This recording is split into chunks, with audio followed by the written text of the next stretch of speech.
Bonjour à tous et bienvenue dans cette nouvelle vidéo. Aujourd'hui, nous allons réaliser un autre site en HTML, CSS et JavaScript. Dans cette vidéo précédemment, nous allons réaliser la partie front-end d'un site de tourisme. Dans mon récent voyage en Afrique, j'ai donc visité des pays limitrophes, dont les pays proches du désert. Il me suis donc dit pourquoi ne pas créer un site web qui va donc donner la possibilité aux gens qui veulent aller visiter ces différents endroits-là, ces différents pays-là, de pouvoir donc avoir, disons-le comme ça, un site pour pouvoir donc essayer de faire les réservations ou alors visiter en fait les endroits avant de s'y rendre. Nous allons réaliser uniquement la partie front-end du site et je vais vous montrer précisément comment structurer donc votre page web. Voici donc le site que nous aurons ici à réaliser. Il s'agit donc ici de ce site-ci qui va donc contenir tous les différents éléments clés d'un site web. Il s'agit donc de la navbar, une section header pour un site moderne, une section héros pour un site moderne, une section contact, des nouvelles destinations, des témoignages, FAQ, etc. Notre site ici sera conçu dans cette partie-ci et j'ai donc choisi comme le moteur de couleur la couleur blanche. Nous avons ici le logo de notre site que vous pouvez donc mettre soit une image, soit votre logo que vous avez créé personnellement, ça dépend de vous. Moi, je préfère ici mettre le titre qui définit exactement, une fois qu'on est connecté, de quoi parle le site. Sur la navbar aussi, j'ai ici mes différents boutons Home, Destination, Témoignages, FAQ et Book. Vous voyez cela que sur le bouton Home, lorsque je positionne mon curseur de la souris, j'ai ici un effet d'over qui va donc apparaître sur le bouton et ce bouton sera donc automatiquement souligné. C'est pareil pour pour d'autres boutons en fait. Dans la section héros ici, j'ai mis ici à l'arrière-plan une image assez descriptive qui décrit bel et bien de quoi est-ce qu'il s'agit lorsqu'on visite donc cette page pour la première fois. En voyant comme ceci, on sait qu'il s'agit ici d'un site qui permet aux gens de faire par exemple le tourisme dans le désert. J'ai bel et bien ici mis un petit titre ici, donc un petit message d'accueil ici et un petit mot accrochage ici, avec le bouton Book New pour pouvoir effectuer donc la réservation. En scrollant ici vers le bas, on aura ici un effet de parallaxe qui va donc s'afficher, qui va donc s'effectuer ici derrière. Donc il s'agit ici d'une nouvelle animation pour pour ceux qui ont créé les sites ou alors qui visionnent les sites modernes sur Internet aujourd'hui. Vous savez que l'effet parallaxe en fait est beaucoup plus moderne et ça permet de donner en fait un effet de clarté ou alors un design différent du site. On a ici fait parallaxe là, ici en arrière-plan. Vous avez ici les différentes destinations. Donc, j'ai essayé ici de faire un truc assez simple. Donc, j'ai juste mis ici un effet d'over au niveau des images pour rendre les images un peu stylisées et dynamiques. Avec bel et bien ici le titre en fait de ce que vous aurez à faire, une petite description et le prix qui peut être le prix du voyage, un voyage y compris par exemple les frais pour le tourisme, pour le guide, etc. J'ai donc ici la section suivante qui est la section contact ou alors la section pour effectuer les réservations. Donc, vous avez ici les différents contacts du site. Vous avez ici, bon, ce sont pas les données, les vraies données en fait, ce sont les données fictives que moi j'ai donc ici ajoutées pour pouvoir donc remplir mes éléments du site. Vous aurez ici une section contact pour pouvoir donc effectuer les réservations. Et à ce niveau-ci, vous aurez ici une liste déroulable pour pouvoir donc choisir la destination que vous voulez donc réserver. Et ici, vous aurez ici la possibilité de choisir le nombre de personnes qui sera donc inclus dans le voyage. Et un petit message si vous souhaitez avoir, je sais pas, un truc personnalisé. Et le bouton ici, Book News, qui est en fait compris d'une animation. J'ai ici la section ici, testimonial, qui est en fait les différents témoignages de ceux qui ont déjà eu à faire eux aussi les voyages dans cette zone-là. Ils ont donc laissé ici le témoignage. Par la suite, ici, nous avons donc une section FAQ pour les Frequently Asked Questions. Et j'ai donc fait ça assez simple. Donc, ici, là, ce n'est pas animé, donc il n'y a pas d'animation ici. Ça part juste comme ceci. Par la suite, ici, nous avons ici toujours l'effet de parallaxe qui était là derrière. Donc, on a ici cet effet de parallaxe toujours qui est là derrière. Et on a ici une newsletter pour pouvoir donc donner la possibilité à ceux qui souhaiteraient avoir donc les différentes mises à jour ou alors d'autres informations à propos du site de pouvoir ici laisser leurs adresses email. Et chaque fois qu'il y aura donc une mise à jour du site, ils seront donc informés par courriel électronique. Et enfin, nous avons donc la section footer qui représente en fait tous les raccourcis des différents liens qui constituent donc tout le site entièrement. J'ai donc ici mon titre, le nom du site avec une longue description, autant pour moi. J'ai ici mes différents liens, les raccourcis. J'ai ici les raccourcis ici ou alors les différentes informations de contact qui étaient affichées ici dans la section contact plus haut. Et j'ai ici mes différents liens vers les réseaux sociaux. Et ici, bien évidemment, j'ai ici un copyright. Nous voyons ici que ces différents liens de la navbar sont donc fonctionnels, c'est-à-dire, si je clique sur Home ici, je reviens ici dans la section Héros, Destination ici apparaît dans la section Destination, Témoignages, FAQ et Borno pour la réservation. Après avoir fini de présenter le site, on va donc voir une partie très importante. Il s'agit de la responsive du site parce que lorsque nous créons un site web, le site ne doit pas seulement être beau à voir ou alors le site ne doit pas seulement permettre à ceux qui ont des ordinateurs de pouvoir visiter le site, mais tous ceux qui ont par exemple les téléphones portables, les tablettes et Android, il faudra donc que ces personnes-là ont aussi la possibilité de pouvoir accéder au site. C'est pour cette raison qu'on a donc jugé gérer la responsive du site. Et si nous revenons par exemple ici sur un appareil de type Samsung Galaxy, j'espère Samsung Galaxy S20 par exemple, on a ici que toutes les informations du site s'adaptent contextuellement au type d'appareil sur lequel nous visitons le site. Nous avons ici la section Hero Section. Nous avons ici ce petit menu ici qui s'ouvre en affichant donc tous les différents boutons de la navbar. On a ici les différentes cartes pour les destinations qui s'adaptent, excusez-moi, bel et bien à notre site.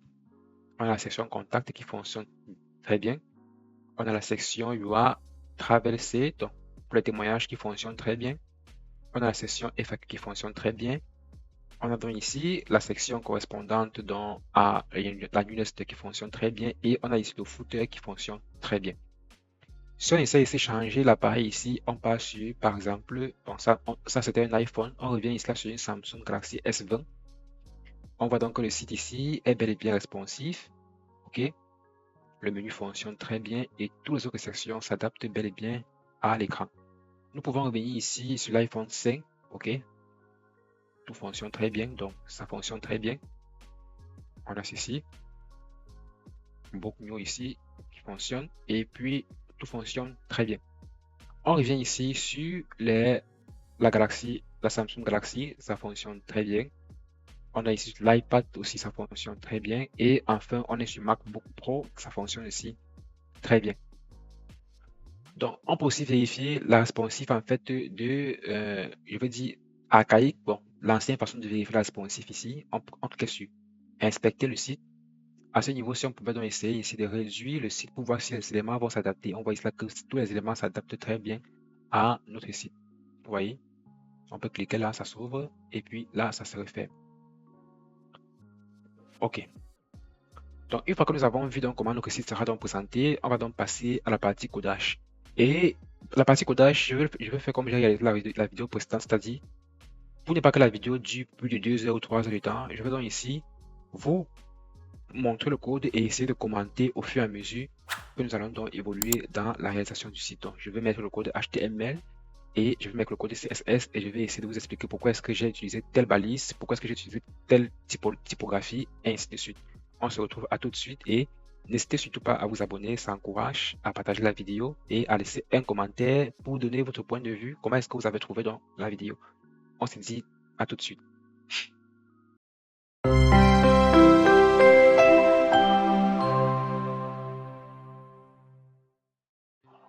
Nous voici donc dans notre éditeur de code et la première chose que je fais donc, c'est créer donc un dossier sur mon bureau. Donc, j'ai créé un dossier sur mon bureau que j'ai appelé ici voyage. Et dans ce dossier voyage, j'ai créé un sous-dossier que j'appelle ici IMJ qui signifie ici image.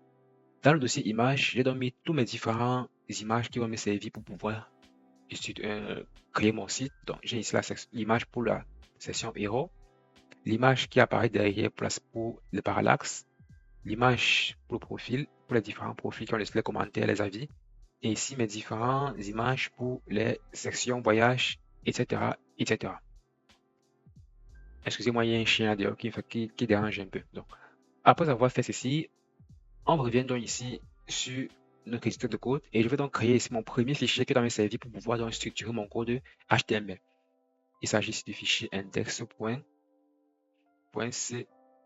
J'appuie sur Entrée. Je vais donc créer ici mon deuxième fichier qui va me permettre donc de pouvoir structurer mon fichier style. Donc, je vais dire ici new. Je vais l'appeler ici style style.css. J'ai donc ici mes deux fichiers qui ont bel et bien été créés et je vais créer ici mon troisième fichier qui va permettre de nous pouvoir. Excusez-moi, ici c'est index.html. Excusez-moi pour la confusion. Index.html. Et c'est le troisième fichier. Donc, il s'agit donc du fichier script pour pouvoir donc écrire le code de JavaScript. On a ici script.js. Une fois que j'ai donc créé ici mes trois fichiers, je vais donc ici essayer de diviser la page en deux. Donc, on met ici le fichier HTML et le fichier CSS. Donc, une fois que j'ai donc ici créé mes deux fichiers, vous avez donc ici mon premier code que j'ai donc mis ici pour la navigation. Donc, ce que j'ai fait ici, c'est quoi? Lorsque j'ai créé mon fichier index.html, je vais tout simplement ici écrire la structure de mon fichier HTML. De quoi est constitué le fichier HTML? Le fichier HTML est donc constitué ici de ce doctype-ci qui permet donc de définir de quel type de fichier il s'agit. Dans notre cas, il s'agit ici du HTML. Une fois que nous avons donc fait ceci, on va donc décrire ici notre structure du code HTML. Nous avons ici la balise ouvrante et nous avons aussi la langue. Moi, puisque mon site est en anglais, j'ai donc mis ici EN, mais en mettant FS, ça ne change rien. Nous avons ici la section header, nous avons ici la section body. Donc, ça c'est en fait les deux sections importantes de notre site. On a ici l'ouverture de la balise HTML et la fermeture ici en bas. On a ici la section header et après on a ici la section body. J'explique ici en gros à quoi sert la section header et la section body. La section header ici, comme vous le voyez ici, permet ici d'entrer l'entête de notre site. Lorsque je vais ouvrir comme ceci, vous allez voir qu'ici à l'intérieur de la section header, on a ici le MetaChar7 pour définir l'encodage. Le titre ici là n'est tout simplement le titre qui va être affiché sur la page du navigateur. Ok, donc je peux donc ici ouvrir directement ici mon site. On voit donc ici là que j'ai donc mon titre ici qui est en fait Sprint Aventure Travel. C'est en fait ce titre ici qui apparaît donc sur la barre de mon navigateur que j'ai donc défini en fait ici en haut. Et par la suite maintenant nous avons ici les différents liens externes. Les liens externes c'est quoi? Ce sont les liens qui seront donc appelés externement et qui seront donc utilisés dans notre pour pouvoir donc soit définir par exemple le type de fond, le type de police, soit définir par exemple les icônes, ou alors soit pour définir le fichier de style, comme dans ce cas-ci, il s'agit du fichier style.css, qui est le fichier que nous avons donc créé à ce niveau-ci, style.css. Ici, donc, il s'agit donc ici d'un lien externe, bien évidemment, ici, qui permet donc ici de pouvoir structurer le type de fond, le type de police que nous aurons ici. Donc, il s'agit ici d'une police qui appartient à la librairie de fond Google. Et nous aurons donc ici la police font family de l'arbre avec aussi les différents ici, l'épaisseur du caractère, et ainsi de suite. Nous avons ici le deuxième bouton, le deuxième lien externe qui est en fait ici le lien qui appartient à la librairie Font Awesome ici, qui permet donc ici de pouvoir définir ou alors de pouvoir importer externement les icônes dans notre site. Pour trouver ça, il suffit juste de venir ici sur la barre de recherche Google et vous écrivez ici Font Awesome et vous aurez ici l'ensemble de ces différents liens externes là. Donc vous allez juste copier le plus récent ici, c'est celui-ci. Et vous allez donc l'ajouter. Voilà, vous pouvez ici choisir la version que vous voulez utiliser. Mais on a ici la version la plus récente qui est la version 6.7.2. Vous pouvez donc aussi vous créer un compte directement, un compte dans le site Font Awesome et vous aurez donc votre kit de développement personnalisé. Une fois que j'ai donc fini ici avec la section It pour l'entête, j'ai ici la section Body qui représente en fait le corps de notre site. Donc, à partir d'ici, tout ce qui sera donc contenu ici à l'intérieur, donc on a fini avec la section ici en haut pour l'entête ici. Tout ce qui sera donc contenu ici en bas, cette partie-ci, toute cette partie blanche ici en fait va constituer ce que nous appelons le body de notre site. Dans ce body-là, on va donc définir ici les différents éléments. Il s'agit ici les boutons pour la navigation. Comme vous le voyez ici, il s'agit de ces différents boutons ici qui est communément appelé la navbar, qui sont en fait les boutons de la navigation. Dans ces boutons de la navigation, j'ai donc créé ici à l'intérieur mon premier bouton ici qui s'agit en fait le bouton pour la home, donc pour la page d'accueil. Ok, il s'agit de ce bouton-ci. J'ai créé ici mon menu toggle ici. Il s'agit ici en fait du bouton de menu qui sera donc appliqué lorsque je vais commencer à styliser donc, ou alors à styliser la responsive de mon site. Ensuite, maintenant, nous avons ici cette liste ici. Il s'agit des listes à puces. Donc, Je crée d'abord une liste normale et ensuite je crée une liste à puce à l'intérieur duquel je vais donc créer ici je vais donc créer ce petit lien ici. Donc il s'agit de Shift pour créer ici un lien cliquable et je vais donc créer ça pour tous mes différents boutons que j'aurai dans la navbar. Il s'agit du bouton témoignage, la home, témoignage, destination témoignage, FAQ, ebook, etc. Une fois que c'est fait, donc, j'ai créé ici mon menu bouton overlay pour gérer ici l'ouverture et la fermeture du menu avec le JavaScript. Donc, on va expliquer cette partie-ci par la suite. Maintenant, au niveau du style maintenant, avant de commencer à utiliser mon application, je vais donc définir ici, premièrement, les variables globales, c'est-à-dire le style global. C'est quoi le style global? Le style global, en fait, c'est en fait le style qui sera donc utilisé dans tous les sites. Donc, il sera donc applicable à tout mon site en entier. Donc, je vais donc définir ça ici dans la balise, ou dans la variable route. J'ai ici ma primary color qui sera donc utilisée pour les boutons, secondary color qui sera utilisé toujours pour les boutons, et ici d'autres couleurs pour l'arrière-plan, le test, ainsi de suite en fait. Et là, c'est pour gérer le box shadow. Et ici, c'est la transition qui sera donc utilisée dans tout le site pour les effets d'over. Ensuite, maintenant, j'ai ici la balise, toujours surtout la balise globale en fait, la balise globale. Donc, j'ai ici la marge à 0, le padding à 0, ce qui fait en sorte que ici, là, il n'y a pas de marge ici au bord, sur les bordures. Donc, j'enlève les marges là sur les bordures. J'ai ici le box sizing, border box. Ici, là, j'ai mis ici dans cette balise HTML pour pouvoir gérer le scroll, donc le défilement de mes différents, lorsque je passe d'une section à une autre. Au niveau du body, donc tout le body en fait aura dans la même police. Il s'agit ici de la police Open Sans Serif. Ici là, il s'agit en fait de l'espacement entre les lignes du texte. Il s'agit ici de la couleur et il s'agit ici de l'overflow. Après ça, nous aurons ici un ensemble de titres. Il s'agit le plus grand titre, le plus petit titre, et ainsi de suite, je vous rappelle, les titres ici vont jusqu'à H5 si je m'abuse. Et nous avons ici le font family, Lara. Donc, tous mes titres ici là auront en fait la police de font family, Lara, qui est en fait la police que j'ai donc importée ici au niveau du header. On voit ici là au niveau du header. J'ai là cette police qui s'appelle en fait Lara ici, Laura autant pour moi. Ensuite, maintenant, je vais donc commencer ici à définir le style pour ma navigation. Donc, pour le style pour ce bloc de code là. Dans la navigation, j'ai ici cette classe ici qui s'appelle ici navbar. Et pour pouvoir donc appliquer du style à cette classe-ci, je vais donc écrire ici point, le nom de la classe. Et je mets ici une position fixe, donc ma navbar ici sera donc fixe. Il s'agit ici, tout ma navbar sera fixe. La position fixe, la margin top ici, je ne mets rien. Donc, il s'agit ici de l'espacement au niveau du haut, je ne mets rien. Left ici, l'espacement au niveau des bordures, je ne mets rien. Vous voyez ici, au niveau des bordures, il n'y a pas d'espace. Je pouvais mettre ici, par exemple, 40px, comme ceci. Et vous verrez qu'il y aura donc ici un espace qui va donc être appliqué ici à gauche, ce qui n'est pas ce que nous voulons. Donc, ce qui n'est pas ce que nous voulons. Donc, on va donc ici enlever cette marge ici.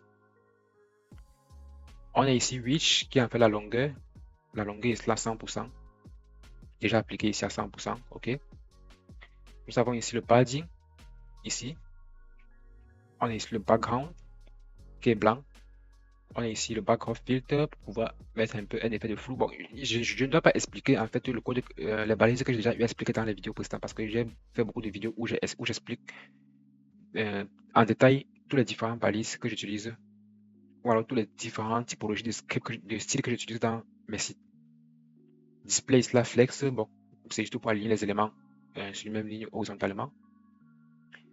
Align item center pour qu'ils s'alignent au centre.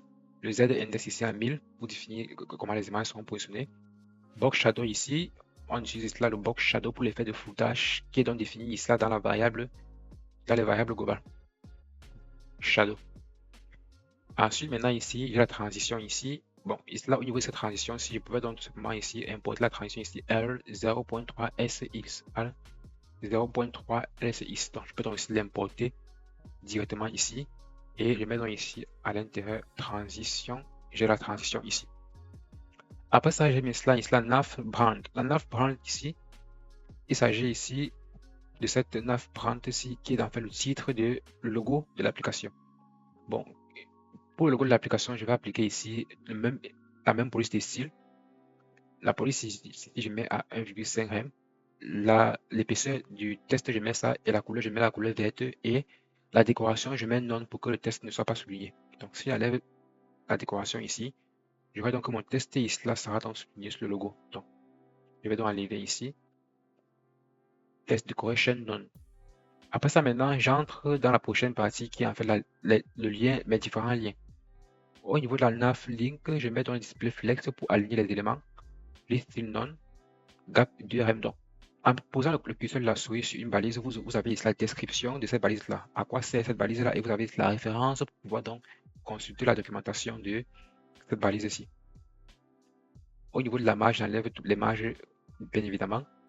Après ça, maintenant, j'utilise maintenant les liens proprement dit. Donc, il s'agit donc de ce lien A, qui est le lien proprement dit. Test decoration, je mets en non pour que ça ne soit pas souligné, je vous rappelle.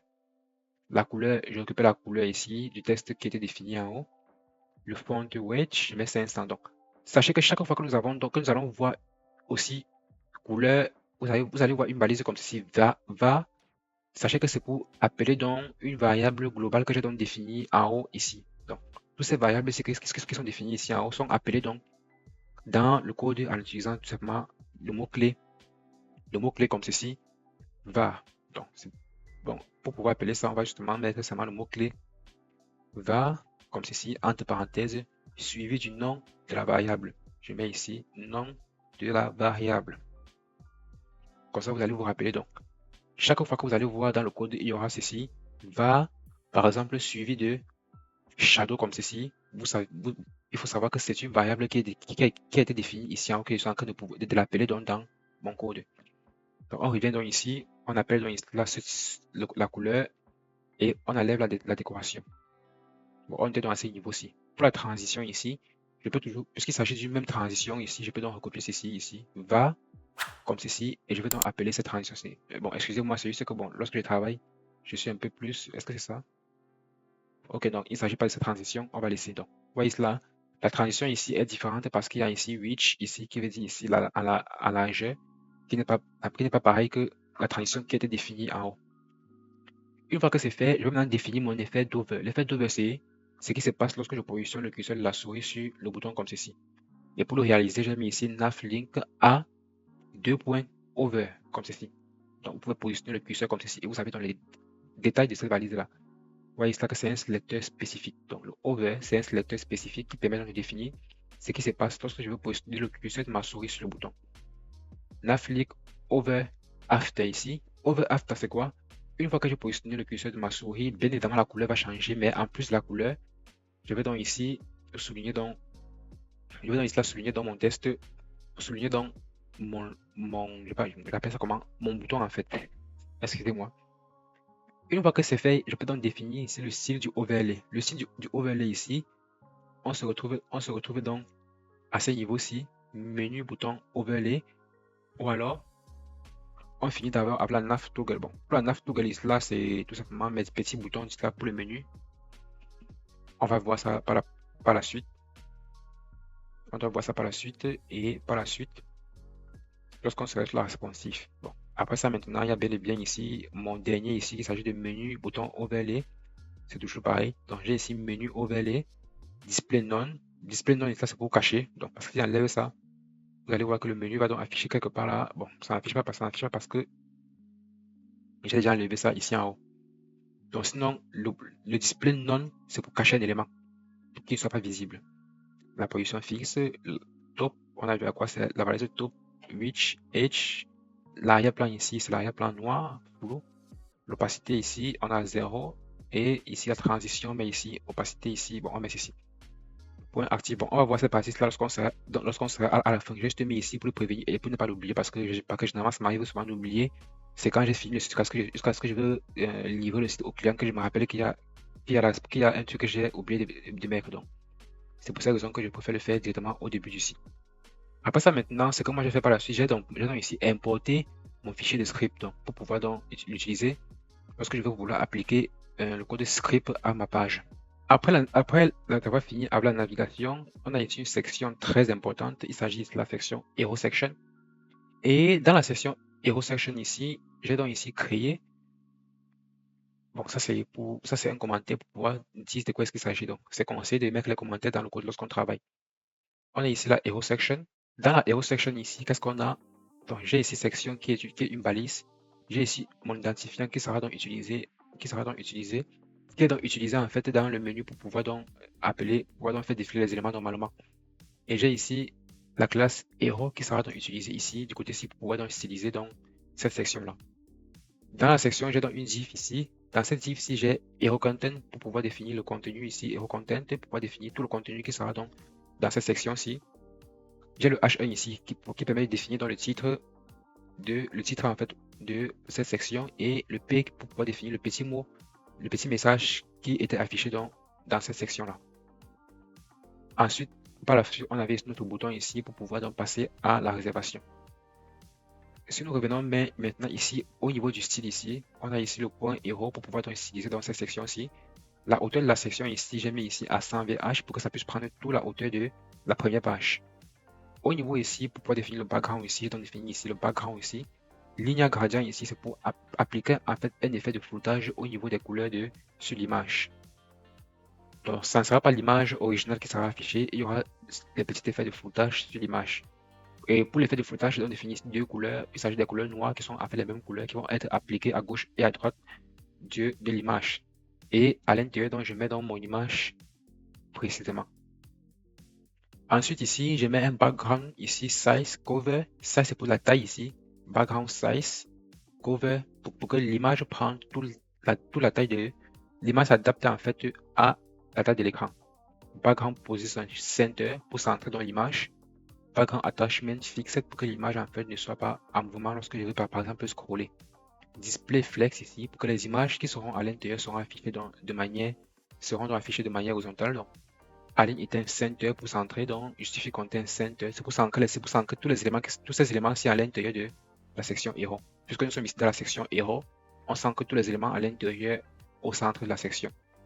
Justifie content center, test align center et on définit la couleur des différents éléments. Donc la couleur du test sprint aventure discover ici, tout en vue auront la couleur blanche.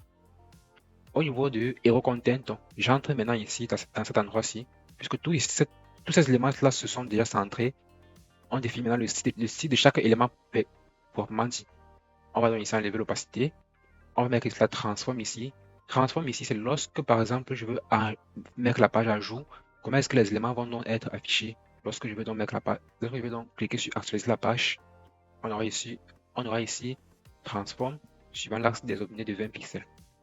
Au niveau de l'animation ici, fat, in, up, c'est pour dire que les images vont apparaître progressivement.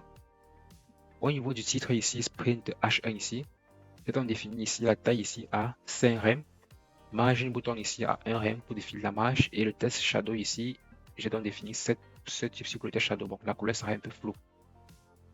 Au niveau du paragraphe ici, j'ai donc justement ici défini uniquement le font size et le margin bouton. Ici là, le font style ici là, c'est le font family ici a déjà été défini plus haut, surtout pour le paragraphe ici, pour le H1 pardon. Le font size du H1 ici a été défini à ce niveau-ci, H1, font family, Lara sans serif. Après avoir fini avec le paragraphe ici, j'ai donc attaqué ici le prochain élément ici, il s'agit donc de ce bouton-ci. Donc au niveau de ce bouton-ci, ce que j'ai fait c'est quoi? Display ici, inline block sur une ligne dans un bloc. Le background ici, j'ai mis la couleur verte, orange autant pour moi. Donc qui est une couleur qui a été définie en haut dans les variables d'environnement en haut, donc dans la variable globale. J'ai donc ici la couleur du test qui est blanche. Test decoration none pour que le test ne soit pas souligné, il s'agit donc ici de book no. Le padding ici, il s'agit en fait de l'espacement qu'il y aura entre le bouton et le test. Le border radius c'est là pour pouvoir arrondir les bordures. Le font width pour définir l'épaisseur du test. Le font size pour définir la taille du test à l'intérieur du bouton. Et la transition ici là pour définir la transition lorsqu'on va donc mettre la page à jour. Donc lorsqu'on va actualiser la page, il y aura un effet de transition qui est en fait la transition qui a été définie plus haut. Au niveau maintenant du CTR bouton, de l'eau vers du bouton, c'est pour dire que lorsque je veux positionner le curseur de ma souris sur le bouton, la couleur va changer et le test va se déplacer suivant l'axe des ordonnées de moins de 2 pixels. C'est donc ce que nous avons ici. Donc on va donc actualiser ici. comme ceci. Bon, ok, pourquoi est-ce que mon test ne s'affiche pas? Ça, c'est un truc qui m'énerve souvent quand il travaille avec ce truc-ci. On est où ici? Hero Content. Opacité, on enlève ça. Je sais pas pourquoi ça fait ça. Ok, bon, bon. Pourquoi est-ce que l'opacité ici, je mets à 1 au lieu de mettre à 0? Excusez-moi, en mettant l'opacité à 0, ça cachait en fait tous les éléments. Donc, ils ont changé l'opacité. J'ai mis l'opacité à 1 pour que les éléments ici soient visibles. Donc, voici donc ce que nous avons. Lorsqu'on actualise le site ici, on voit que les éléments vont apparaître comme nous avons désiré. Vous voyez ici, le bouton se déplace suivant l'axe des données.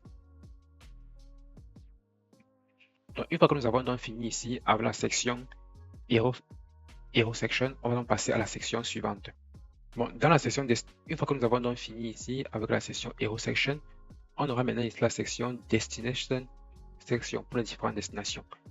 À l'intérieur, donc ici, une section qui contient un identifiant ici, une classe Destination ici qui sera donc utilisée à ce niveau-ci pour être stylisée. Et à l'intérieur de la classe Destination, de la section Destination, j'ai ici un H2 ici pour pouvoir définir le titre de la section. Donc, Popular Spring Destination, qui est en fait ce qui apparaît ici, Popular Spring Destination. À l'intérieur, maintenant, j'ai ici une grid Destination ici. C'est quoi cette grid ici? Cette grid Destination ici permet donc de définir en fait ici une grid qui va donc contenir tous les différentes destinations. Nous allons voir ici que au niveau de cette grid ici, on va donc utiliser ici un style pour pouvoir donc définir en fait, faire en sorte que cette section destination ici soit responsive automatiquement. Donc, ça soit directement responsive sans qu'on ait besoin de pouvoir implémenter en fait la responsivité de ces boutons ci dans les médias query et cette section ci dans les médias query plus tard. À l'intérieur de Destination Grid, je vais maintenant créer une carte. Donc, je vais créer ici une carte. Donc, on a ici un ensemble de cartes qui vont nous afficher à l'intérieur. Donc, on a ici les différentes cartes qui affichent. J'ai ici donc cette carte-ci. Cette carte-ci contient une Destination Card qui est en fait le nom de la classe, une Data Region Europe, donc qui définit en fait la région dans laquelle cette destination-là se trouve. Donc, c'est quoi une Destination Card? La carte, en fait, c'est ce qui va contenir toutes les différentes informations, l'image, le texte, le prix et même aussi un bouton s'il le faut. Donc, il s'agit donc ici de cette carte-ci. Donc, tout ça en fait constitue une carte. Tout ceci en fait constitue une section Destination. À l'intérieur, il y a tout ceci qui contient en fait une Destination Grid. Et à l'intérieur de la Destination Grid, j'ai maintenant ici cette Destination Card ici, qui est en fait cette carte ici qui contient donc l'image, le titre, une description et le prix. Donc, si j'ouvre à l'intérieur, vous voyez qu'à l'intérieur, j'ai ici image ici. Donc, image ici est contenue en fait dans une carte à l'intérieur duquel je vais mettre ici là mon image, IMG, SRC, le lien vers l'image. Mon image se trouve dans le dossier IMG et le nom de l'image. Alt to scan is print, c'est pour dire quoi? Lorsqu'on va lever par exemple ici l'extension, au lieu d'afficher l'image, on aura donc affiché le test to scan print, ce qui veut dire au cas où. Une fois qu'on a fini avec cette image, on va donc ouvrir la prochaine partie ici, c'est dans le test. Dans la div card content, donc dans le compte ici là en fait c'est une carte ici en bas, donc ça c'est une carte qui contient donc le titre, une petite description ici et puis le prix. Comme vous avez ici le titre, une petite description et le prix. Une fois qu'on a fini dans cette partie-ci, ce qu'on doit maintenant faire par la suite, c'est tout simplement ici de répéter plusieurs fois cette destination card ici. Donc on a ici une fois, deux fois, trois fois, quatre fois. On va justement ici répéter ça et changer uniquement les images, le texte, donc changer uniquement le contenu. Lorsque c'est fait maintenant, je peux maintenant revenir ici dans le fichier style.css à l'intérieur duquel je vais donc mettre ici le padding ici pour pouvoir définir les bordures de cette section-là. Et l'arrière-plan de cette section-là, je vais mettre dans une couleur différente ici, une couleur blanche pour la section. Destination H2 ici, c'est pour définir donc ici le style du titre pour la destination, comme on a vu ici, le style du titre ici. J'ai mis ici au centre, donc pour aligner le titre au centre. La margin bottom ici pour mettre une marge en haut. Et la couleur ici pour définir la couleur du test. Ensuite, j'ai Destination Grid ici. À quoi sert Destination Grid? Le fait de display grid ici, c'est pour dire quoi? Le grid ici permet donc de pouvoir donc définir en fait une responsive automatique. Ce qui fait en sorte que les éléments ici vont s'adapter au fur et à mesure qu'on va augmenter une image. Ça veut dire que si j'augmente une image, ça va s'adapter à l'écran. Ça va s'adapter à l'écran autant pour moi. Donc, c'est un peu ça en fait ce qu'il s'agit. Donc, ici, Destination Grid ici, Destination 4, opacité 1. OK. Lorsqu'on se retrouve par exemple ici, vous voyez ici là il y a ici là par exemple 3 images. La display grid ici permet de dire que mes images ici vont s'adapter donc en fonction du nombre d'éléments qui se trouvent à l'intérieur de ma destination grid. Si par exemple ici à l'intérieur de ma destination grid, j'ajoute par exemple une autre image. Donc, min masse ici, je mets à 380 pixels par exemple, ici 380 pixels. Vous allez voir ici que les éléments ici là vont s'adapter au fur et à mesure que même au fur et à mesure que je veux par exemple augmenter leur taille. Vous voyez ici. Si je mets par exemple ici, au lieu de mettre 300, je mets 400 pixels ici. Ça va donc afficher une image sur une page. Bon, ça n'a pas changé parce que ce n'est sûrement pas grave. Mettons 800 ici. Vous voyez ici, les images vont s'adapter automatiquement. Donc, on voit là que la responsive ici se fait automatiquement. Vous voyez ici, la responsive là se fait automatiquement. Donc, on va donc revenir ici là, le style précédent. Ok. Donc, dans le green template là, je mets ici gap à 2rem et la max switch 1200 pour que ça prenne la largeur de l'écran. Au niveau des marges ici, vous connaissez à quoi ça sert. Destination 4 ici, le background vous connaissez, border radius vous connaissez à quoi ça sert, l'overflow vous connaissez, box shadow vous connaissez, ça c'est va, c'est défini dans les variables en haut. La transition ici vous connaissez, l'opacité ici vous connaissez, c'est pour que les éléments puissent apparaître. C'est passé max 0 ici, on n'aura plus aucun élément. Donc je mets l'opacité ici à 1 pour que les éléments puissent apparaître. La transition ici, ça a été défini plus haut, vous connaissez. Destination card point visible, vous connaissez. La carte image ici, c'est pour définir la hauteur de la carte, vous connaissez. Carte, image, c'est pour définir ici la taille de l'image à l'intérieur de la carte. Vous connaissez à quoi ça sert. Et vous avez ici Destination Card, le over, vous connaissez à quoi ça sert. Card Content, le padding, vous connaissez à quoi ça sert. Card Content H3, vous connaissez à quoi ça sert. Et maintenant le prix ici, vous connaissez à quoi ça sert. Donc, j'ai juste ici mis la couleur, donc la couleur ici en bleu. Donc, parce que le prix ici, la couleur est en bleu. Donc, vous connaissez en tout cas à quoi ça sert. OK.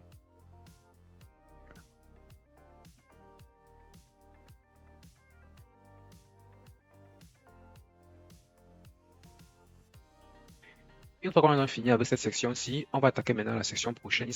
On va attaquer maintenant la section suivante. Après avoir maintenant fini la section Destination ici, on a ici la section Contact, donc Contact Session ici. Dans la section Contact, les éléments sont aussi structurés, donc les éléments sont bel et bien structurés dans la section Contact, comme vous le voyez bien ici. Dans la section Contact, j'ai donc ici mon titre. Après le titre, j'ai ici Destination Contact Container, donc je définis donc un conteneur qui va donc contenir toutes mes informations de contact. Et dans le conteneur ici, j'ai ici un contact info. C'est quoi ce contact info? Ce contact info, il s'agit en fait de ceci. Contact info. Donc, j'ai mon conteneur qui contient ici mon titre. Donc, j'ai ma section qui contient mon titre. Dans ma section, maintenant, j'ai un conteneur qui contient toutes mes différentes informations. Et dans mon conteneur, j'ai maintenant cette contact section ici. Contact info qui contient toutes les informations de contact. Il s'agit donc ici contact info. Je vais l'ouvrir ici. On a ici le H3. On a ici le item ici qui contient le nom de la travel, le bouton, le logo ici de font Awesome, donc l'icône de font Awesome. Ok, on a ici info item, l'icône du téléphone de font Awesome, le numéro de téléphone, l'enveloppe ici qui est l'icône de font Awesome, avec le P ici pour pouvoir donc définir ici l'adresse email. Ok, ça sont les informations de contact info que nous avons donc ici. Ensuite, maintenant ici, j'ai maintenant mon formulaire de contact qui va apparaître à droite. Donc, il s'agit de ce formulaire de contact-ci. Dans ce formulaire de contact ici, j'ai tout simplement ici le formulaire qui est bien là, form row, form group, input test, name. Vous voyez ici, j'ai ici le premier full name, j'ai ici le second email pour l'email, j'ai ici le troisième pour le téléphone, nom, phone, enveloppe, etc. Ensuite, j'ai donc ici ce form group-ci qui contient mes différentes destinations à ce niveau-ci. Donc, j'ai ici mes différentes destinations à ce niveau-ci qui se trouvent à l'intérieur d'un form group. J'ai donc une select ici pour pouvoir mettre les informations sélectionnables dans une liste déroulante et j'ai les différentes options à l'intérieur. Et après ça maintenant, qu'est-ce que j'ai? J'ai maintenant ici un autre ici form ici avec encore ce form group et une liste déroulable ici pour pouvoir sélectionner ici le nombre de personnes inclus dans le voyage. Donc c'est un peu ça. Donc c'est dans ce que nous avons donc ici en haut. Ok, et ensuite maintenant j'ai donc mon dernier input ici pour pouvoir définir donc le message. Donc j'ai dans ce label pour le message. Enfin, maintenant, j'ai donc mon bouton à la fin. Donc, une fois qu'elle est donc finie avec ça, on va maintenant revenir ici au niveau du style. Bon, le style, en fait, c'est pareil, hein. Donc, ce qui est bien avec le développement front-end HTML et CSS, c'est juste que on va beaucoup se répéter au niveau du style. Donc, au niveau du contact, j'ai le padding ici, j'ai le background, j'ai le width là pour la largeur. Donc, contact H2, il définit les éléments du H2 ici. Contact container, il fait pareil ici, il définit les éléments ici. Contact info ici, c'est pour définir les informations, la section pour les infos. Je définis ça, le contact info H3, il fait pareil. Contact item, il fait pareil ici. Contact item i, il fait pareil. Pareil, donc là, c'est juste la répétition du code que nous avons écrit plus haut. Booking from, je mets là pareil. Pareil ici. Ici maintenant, qu'est-ce que je fais dans cette partie-ci? Dans cette partie-ci, je veux justement ici styliser en fait tous les éléments-ci ensemble. Il s'agit ici du formulaire pour l'input, formulaire pour la sélection des différents éléments et le formulaire pour le test ARIA. Puisque ils auront en fait le même style ici, donc je vais les faire ensemble. Ici maintenant, on a maintenant le label. Forme groupe label, label maintenant ici, c'est pour définir maintenant que le test ici qu'on trouve ici à l'intérieur du label. Full name, font, travel, etc. Donc, je vais définir maintenant ici mon style correspondant à cette partie-là. Ensuite, je vais donc utiliser ici le test ARIA.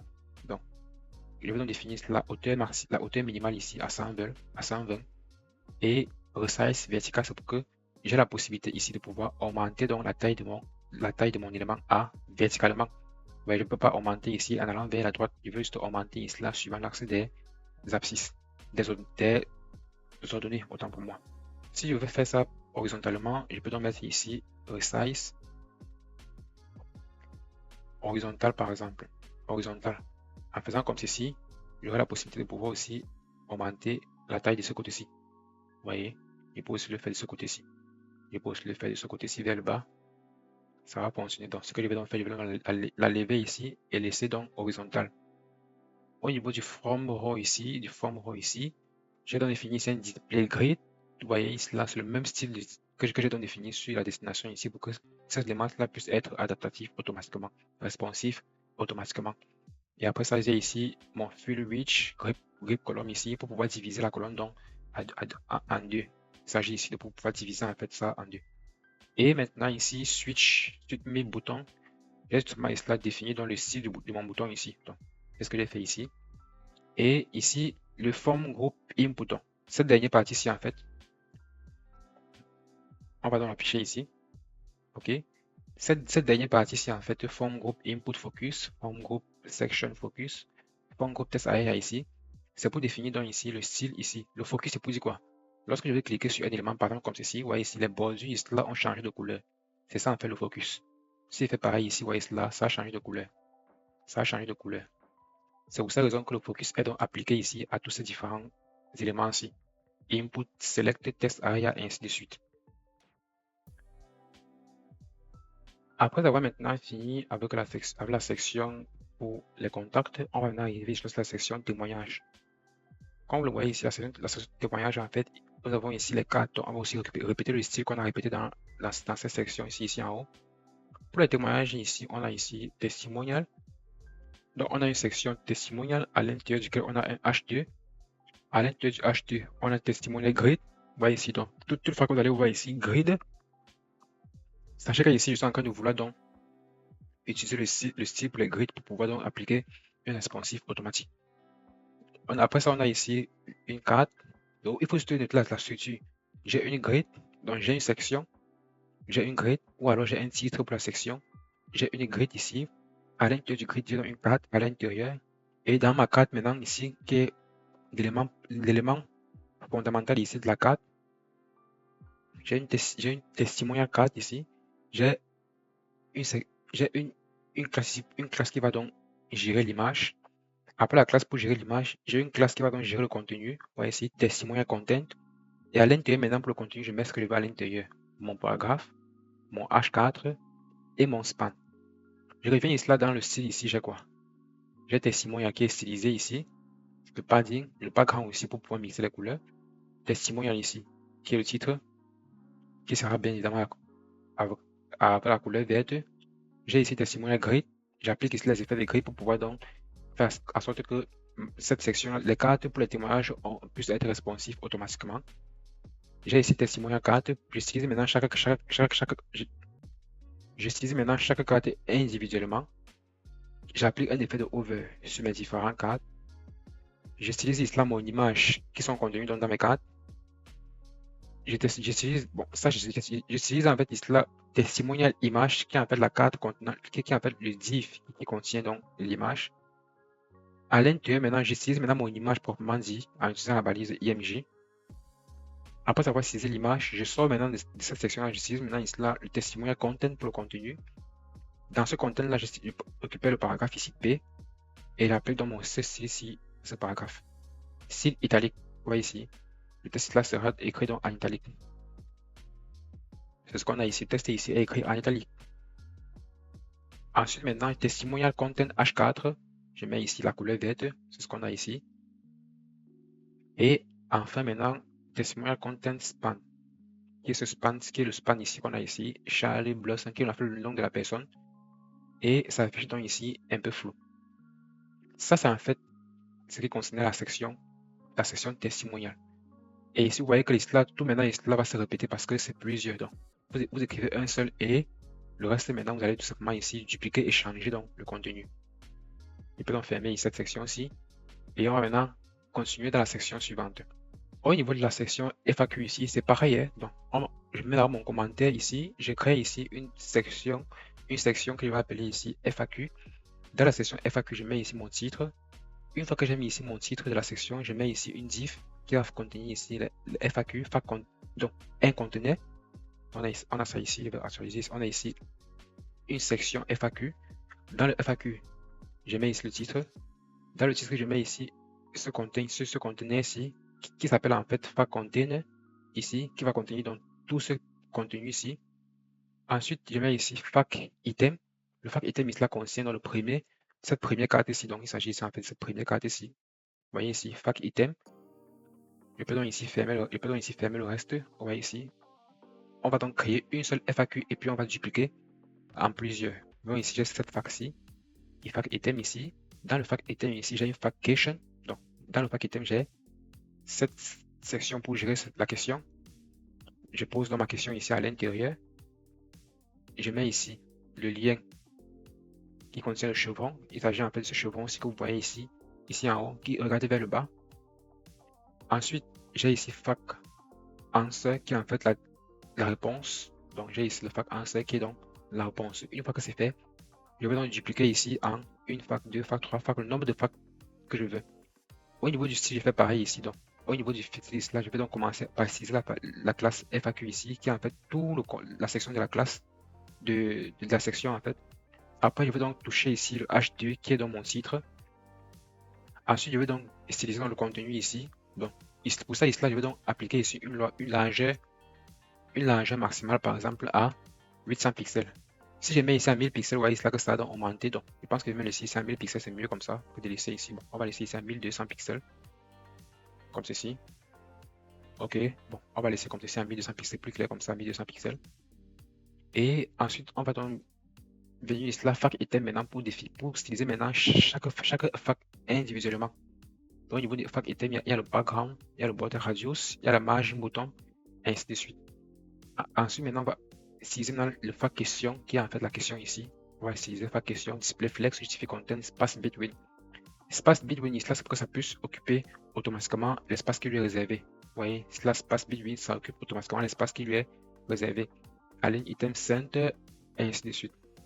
Le FAQ H3 maintenant ici, FAQ question H3, c'est pour maintenant toucher maintenant la question proprement dit. Le FAQ question I ici pourquoi? Ici là maintenant c'est pour donc utiliser dans ma petite flèche que nous avons donc ici en haut. Et on voit ici que j'ai donné la couleur verte à la flèche. Maintenant au niveau du FAQ answer maintenant ici qui est la réponse. Dans la réponse maintenant j'ai donc ici justement ici le style que j'applique ici et line 8 c'est pour définir l'espacement entre les lignes. Vous voyez ici l'espacement entre les lignes. Ensuite j'ai le answer P. Vous voyez ici le P ici c'est le paragraphe. FAQ item actif. et fact item indication et transform rotate moins 180 degrés. Une fois que j'ai donc fini ici avec la section FAQ, je vais donc revenir ici maintenant à la section suivante. Ici là pour la section newsletter, c'est pareil, hein. Vous allez faire pareil, vous créez une section pour la newsletter, vous créez une div qui va gérer la newsletter, vous créez un H2 pour la description, vous créez ici un paragraphe pour dire ce que vous voulez à l'intérieur, subscribe. Vous créez donc ici votre formulaire, autant pour moi donc créer ici votre formulaire, qui est en fait le formulaire qui va capturer donc l'adresse email de la personne. Et dans le style ici là, on va donc mettre ici une image dans la newsletter, puisque vous voyez ici, au niveau de la newsletter ici, il y a donc une image de parallaxe à l'arrière-plan. On va donc ici mettre dans cette image de parallaxe là, dans cette section de parallaxe, on va donc ici définir le même effet de parallaxe qui a été défini dans l'effet de parallaxe de la section Hero Section, qui est ici. Donc le style est pareil, hein. On définit le contenu ici, max reach pour la largeur maximale ici, on met là. Bon, pour la max reach, tu peux mettre ici à 700 ici, comme ceci. Là, on aurait une seule ligne de test comme ceci, ok. Après ça, maintenant, on aura donc ici H2 pour le titre, H2 pour le paragraphe qui est à l'intérieur, et ici le formulaire, le titre, le paragraphe et le formulaire. Après le formulaire, on a ici là, les éléments de input, on gère ça, et ensuite on a le bouton ici, et on a le hover du bouton. Donc on a le bouton et on a le hover. Après cette section newsletter ici, on a la section footer. Dans le footer ici, qu'est-ce qu'on a? Dans le footer ici, on a footer content qui est en fait le contenu du footer. Et on a utilisé ici les effets de grid pour pouvoir donc faire en sorte que le footer soit responsif automatiquement sans qu'on ait besoin de définir manuellement la responsif du footer dans les médias query. Bien sûr qu'on pourra le faire pour justement pour définir par exemple le titre ainsi, mais déjà on a le grid template qui permet de disposer automatiquement les éléments dans la section. Ensuite ici on a le footer section H3 pour le titre, on a fait le P pour les différents paragraphes qui sont dans le contenu. Ici on a ici les différents titres, vous voyez, on a ici le paragraphe ici. Ensuite on a maintenant ici UL pour les différentes listes, donc ça on appelle UL pour la liste. Ce qu'on a ici les UL pour la liste ici. Après on a ici les UL pour la liste, les différents paragraphes ici. ULLI, ouais, UL ici, LIA, ouais, UL ici, LI, ULA, UL, over, le over ici, là c'est pour le over au niveau de ces différents raccourcis ici, ok. Ensuite on a maintenant ici, qu'est-ce qu'on a ici, footer ULA et ainsi de suite, et footer bottom ici pour pouvoir donc définir ici le style du bouton ici, pour les différents boutons que nous allons voir ici en haut. Une fois que c'est fait maintenant, bon, qu'est-ce que je suis en train de dire, c'est juste pour le truc ici, la ligne ici que nous avons ici à l'intérieur. Maintenant ici, une fois que j'ai donc fini ici avec le footer ici, on va maintenant regarder ici la responsif. La responsif en fait c'est le dernier élément que généralement je fais lorsque j'ai fini de mon site. Bon, pour la responsif ici, puisque nous avons utilisé les effets de grid là-bas en haut, il n'y aura pas trop de code dans la responsif. Par contre, dans les appareils mobiles 728 pixels ici, la navigation ici, on va mettre ça en bloc pour que tous les éléments soient disposés dans ces mêmes blocs. Au niveau de la navlink maintenant ici, on va réduire les éléments. Donc, on va réduire la taille de la navlink. Il faudra qu'on réduise au maximum les éléments de la navlink pour qu'elle puisse être responsive, bien évidemment. Pour le moment, ce n'est pas encore visible, bien évidemment, parce que pour le moment, on peut encore voir les éléments de la navigation parce que le code JavaScript n'a pas encore été écrit pour faire cela. Par contre, on voit que tous les éléments sont déjà assez responsifs. Parce que ici, là, dans la navlink active, c'est déjà bien fait. Donc, on va justement ici réduire uniquement la taille des différents éléments. C'est ça, en fait, ce qui concerne la responsive, c'est justement de réduire la taille des éléments. Ça, c'est le héros, ça, c'est le héros P. Donc, ici, on réduit la taille des éléments. Dans la section contact, ici, on va donc réduire la taille des différents éléments de la section. Le from row, on diminue ici. Au niveau du footer, on fait pareil ici. On réduit les éléments et on centre tous les éléments. C'est pour ça que ici, là, tous les éléments sont centrés dans le footer. Au niveau des questions-réponses, on diminue la taille des éléments, on diminue la taille des éléments et c'est fait. Maintenant, au niveau des écrans mobiles les plus petits, 480 pixels, on fait pareil ici. Donc les éléments qui sont assez grands, on réduit en fait les éléments qui sont assez grands. Dans les écrans maintenant, les plus petits écrans, par exemple, Max Reach, donc les écrans qui ont une largeur maximale de 162 pixels, on réduit aussi la taille des éléments. Vous voyez ici, c'est beaucoup plus de font size. On réduit la taille des éléments ici. On va réduire la taille des éléments. Et maintenant, dans les animations, l'animation qu'on a vue en haut là dans le Fat In Up ici, Je pourrais tout simplement ici couper ceci comme ça et revenir ici le placer ici au niveau, des animations. Si je reviens ici dans l'animation ici, fat, in up, je vais trouver ça quelque part. À ce niveau-ci, je pourrais tout simplement ici définir donc cette animation ici là, comme ceci. Bon, ça c'est en fait tout ce qui concernait dans le HTML, le CSS et maintenant on va donc passer au JavaScript. Bon, au niveau du JavaScript ici, il faut justement revenir ici dans le code du JavaScript. Ici, au niveau du JavaScript. En ce qui concerne dans le JavaScript, je vais aller ici plus rapidement parce que je n'ai rien fait d'autre que de définir ici là mes différentes variables, mes différentes constantes qui seront donc utilisées pour pouvoir mettre en marche le DOM.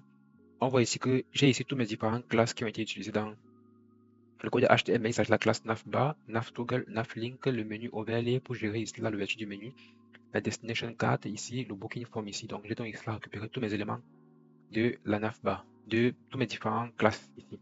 Mobile Navigation Toggle, c'est pour cela définir dans la navigation du menu lorsque je vais cliquer sur un élément comme ceci. Excusez-moi ici. Bon.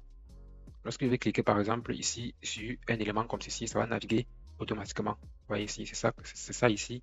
Le code JavaScript qui permet de définir ici le menu Navigation Toggle. Toggle class, bon, ici là, je vais donc ici là faire appel à toutes les différentes classes ici. C'est la nav toggle, nav link, menu overlay et ainsi de suite. Ça, c'est pour gérer cela l'événement de clic lorsque je clique donc sur un élément du menu navtoggle. Donc, lorsque je clique sur un élément ici du menu, automatiquement, l'effet de clic va donc s'appliquer et je vais donc naviguer dans le menu correspondant. Maintenant, ici, pour fermer le menu, le menu ici, pour fermer ici là, le bouton du menu, je clique outside, c'est pour dire que lorsque je suis déjà ici dans la section responsive et que j'ouvre le menu comme ceci, je peux donc fermer le menu en cliquant sur une zone, n'importe quelle zone de la page. Vous voyez ici. Si je clique ici à l'intérieur, le menu va s'ouvrir. Je clique sur un lien, le menu se ferme. Et clique ici, le menu se referme. Ça, c'est donc ça ici. Donc. Maintenant, ici, close menu which clicking on a link. Et cette fonction-ci permet donc de fermer dans le menu en cliquant sur un lien. Comme vous avez vu ici, lorsque je ouvre le menu comme ceci, pour fermer le menu ici, il suffit que je clique sur un lien ici. Le menu va donc ici là se fermer en redirigeant bien évidemment dans la section correspondant au lien que j'ai cliqué. Close menu which resize Windows. Ici, en fait, ça dit quoi? C'est pour que je puisse fermer ici le menu en redimensionnant la page. J'ai écrit ce cas-ci parce que pour pouvoir vérifier la responsive de manière archaïque, donc en utilisant l'ancienne façon de vérifier si le site est responsif ou pas. Par contre, ici, il n'y a pas moyen de le faire. Pourquoi? Parce que je ne peux pas ici réduire la page ou augmenter la page. Par contre, pour le faire ici, je peux revenir ici, aller sur inspecter la page. Ok, vous voyez ici que close menu when resize Windows. Vous voyez ici que ici, là, à ce niveau, c'est par exemple le menu ici existe ou est même ouvert. Si par exemple, vous voyez ici, le menu ici est ouvert. Si je veux par exemple ici augmenter la taille de la page, le menu va se fermer automatiquement. Vous voyez, le menu s'est refermé automatiquement. C'est donc dû au fait de cette petite fonction-ci. Maintenant, Smooth Scroll Navigation Link, c'est pour appliquer ici, tout simplement ici, les effets des styles. Les effets des styles, en fait, le style en fait pour pouvoir naviguer lorsque je vais cliquer sur un élément comme ceci, il va naviguer. Vous voyez là que je dois récupérer ici le bouton dièse qui se trouve à l'intérieur de chaque élément du menu au niveau du HTML. Vous voyez là que je dois récupérer ici, là, ce petit dièse-ci, ce dièse-ci, c'est ça qui est donc récupéré au niveau du JavaScript à ce niveau-ci, suivi de tout l'élément qui se trouve à l'intérieur. En cliquant donc ici, je vais donc créer ici une fonction qui va donc, qui va donc gérer l'événement de clic et de pouvoir donc me rediriger à partir de ce chiffre qui signifie lien ici, qui va donc taguer maintenant l'endroit exact où j'ai cliqué. Donc, ça va donc rediriger dans la section en utilisant bel et bien le site de scroll smooth que j'ai donc défini ici, le smooth behavior que j'ai donc défini ici pour le HTML de la page. Et maintenant ici en haut, qu'est-ce que j'ai ici en haut? Insertion Observer Scroll Navigation. Bon, ça c'est justement pour définir ici l'observation, donc un petit effet de transition ou alors de visibilité. Maintenant ici, Observer Insertion, bon, ça c'est ce code ça appartient à la même catégorie. Observe All Destination Card, bon, ça c'est pour définir en fait les effets au niveau de la carte. Navbar Background on Scroll, bon, ça c'est pour aussi le scroll pour la navbar, pour permettre de définir ici l'arrière-plan lorsque je scroll, vous voyez ici. En scrollant par exemple les éléments ici, ça passe donc derrière la navbar. C'est un peu ça son rôle. Et maintenant, je pense qu'enfin, il y a ici en haut, il y a ce petit code ici pour gérer donc l'effet de parallaxe dans la section Euro et même aussi dans la section Newsletter. Donc, ça j'ai ici l'effet de parallaxe dans ces sections-là. C'est donc la fin de cette vidéo et merci à tous d'avoir regardé cette vidéo du début à la fin. Pour ceux qui sont restés, n'hésitez pas à vous abonner et activer la cloche de notification pour pouvoir recevoir la notification lorsque je publie une prochaine vidéo. N'hésitez surtout pas à laisser un commentaire, c'est important, ça aide à améliorer le contenu et aussi laisser un j'aime. Et on se dit à bientôt pour la prochaine vidéo. Ciao.